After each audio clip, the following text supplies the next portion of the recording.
Hey guys, welcome to Quinn's Tree Farm, coming to you straight through the power of YouTube right from Cornville, Maine. Today, because I haven't been very good at getting a video out, I wanted to go over how I'm planting this last batch of trees.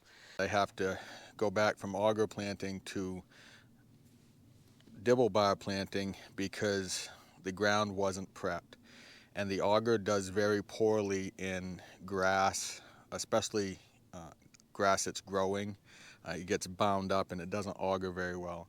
So in doing so, I have gone ahead and I'm going to trim the roots off these transplants. I got a call the other day from a tree farm up in northern Maine, and they were like, hey, can we trim these roots? And the jury has been in and out on this for a long time, from what I've heard. And I've heard don't ever trim your roots, and I've heard you better be trimming your roots. I've had luck with both ways, so I said it's okay to trim your roots. So this is how I trim my roots. Typically I will take 5 and then I kind of bulk trim them. And what this does is it helps with J-rooting and getting the stalk into the ground when I'm using a planting bar. I just grab an old shearing knife. This is going to be retired, so we don't worry about it because of course it's getting through sand and stuff. And I have a little bar there, a little wooden block that I have on my sawhorse there, and I just cut them all at once. So then they're relatively equal length. Some of them are going to be a little bit longer than others. Then I put them in the bucket. I put 25 in each bucket, and then I fill them with water, and then when we go out to the field, I can take the bucket with me and put them in the ground. Not far away, and I hear music all around. I'm getting close to Portland town, so mother, won't you make my bed? I see the light of Portland Head. Oh, I see the light. I'm coming round. I'm going home to Portland town. Some years ago, out on my own, I set a course for parts unknown, leaving behind both friend and foe, needing to find what I've come to know.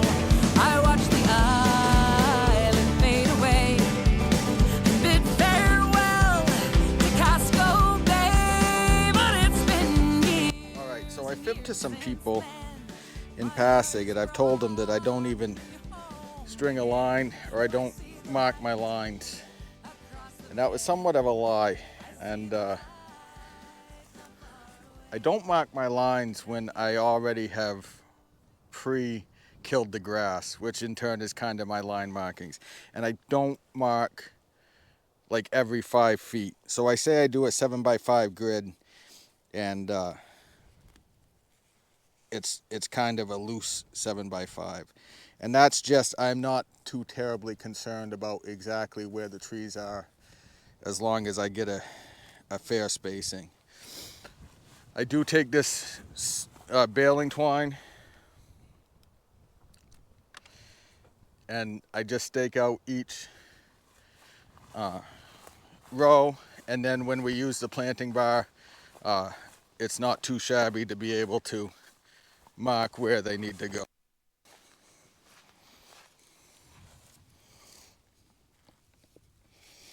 I just do a quick clove hitch.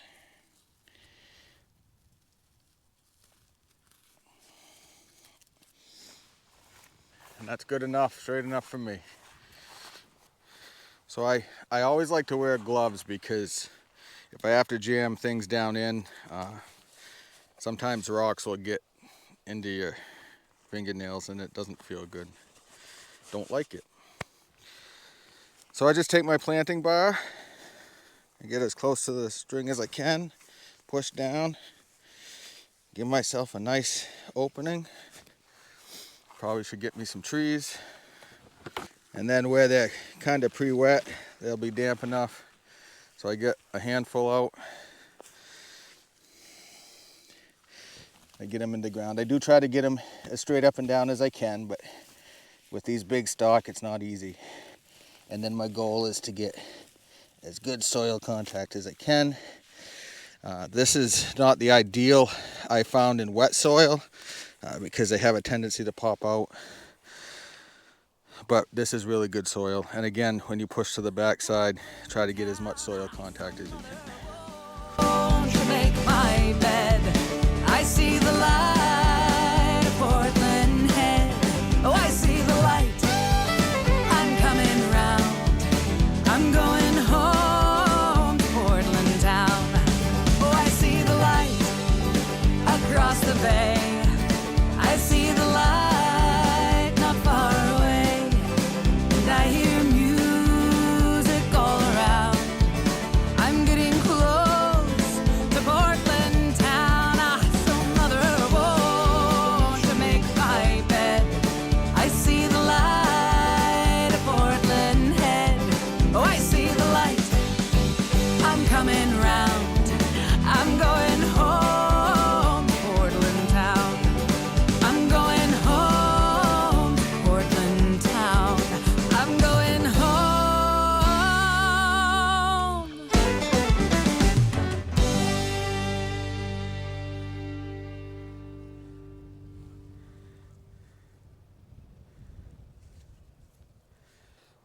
All right, so there you have it. I got 100 in. This is how I'm planting this section, which is different than the sections where I have prepped the land. My goal was to prep this, as I said.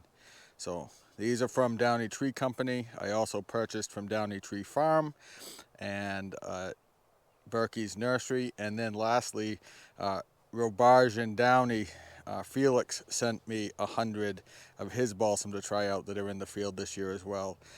All of them I would recommend. All are reputable and have very good stock. So that's that. Got a little bit more land here to do.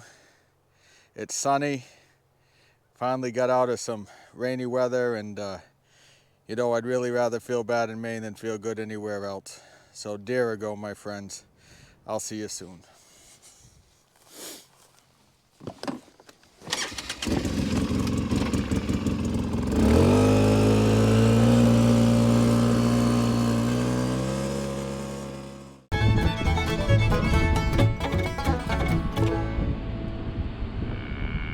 Ah!